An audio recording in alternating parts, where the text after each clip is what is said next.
Today we are doing some field tests of the swimming abilities of Asian carp, and behind me right now we have silver carp, which are one of the two species of Asian carp in which we're most interested.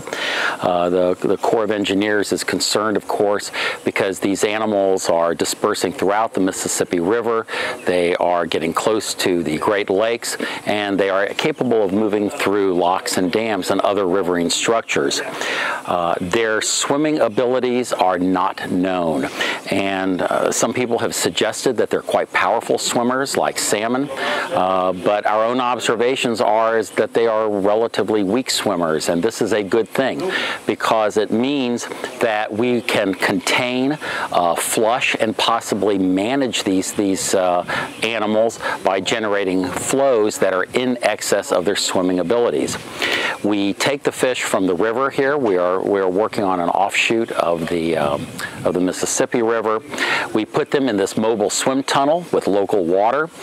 We crank the speed up in the tunnel and observe how long they're able to swim at a particular speed, and we develop swimming endurance models for the fish. This approach of using a mobile swim tunnel is very unusual, and based on the information I've seen, it's only been attempted in 4 or 5 studies during the past 40 years, and it makes a heck of a lot of sense because you don't subject the fish to the stress of being moved around or transported in small containers of water. You take them out of the river, you put them in the tank, and you test them when they're fresh and really unstressed from being moved around.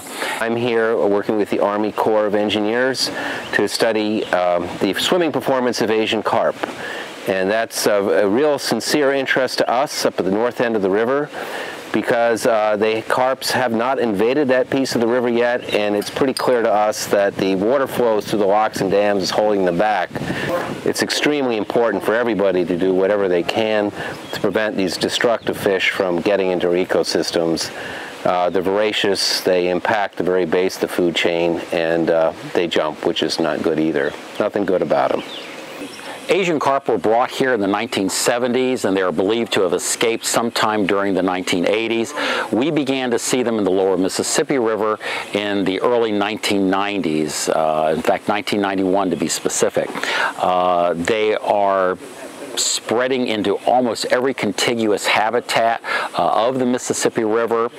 Although they can only spawn in flowing water of the main channel, they can survive almost anywhere, and in fact they grow very rapidly in places native fish can't grow, like small shallow floodplain pools, habitats that are so small and so warm that they would kill native fish. They eat plankton at an extraordinary rate. They are actually able to deplete zooplankton. The water body that we're on today, Forest Home Chute, has relatively low concentrations of zooplankton, which is the animal component of plankton, because of the plankton eating abilities of these fish. They are believed to compete very strongly with our native fishes, particularly planktivorous fish like our own North American paddlefish. Just a little bit about the impact of Asian carp on commercial fishing. I've been fishing for probably 40 or more years, and the Asian carp have made a devastating impact on commercial fishing. As far as some of our species, they directly compete with buffalo, paddlefish, and some of the common carp.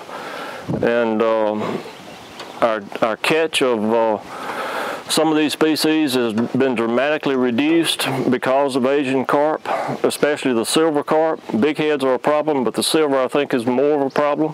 We got, they're infested in every body of water I think we have that's connected to the Mississippi River on the lower end, and I don't foresee any way of ever, reducing the numbers enough to make any difference really here.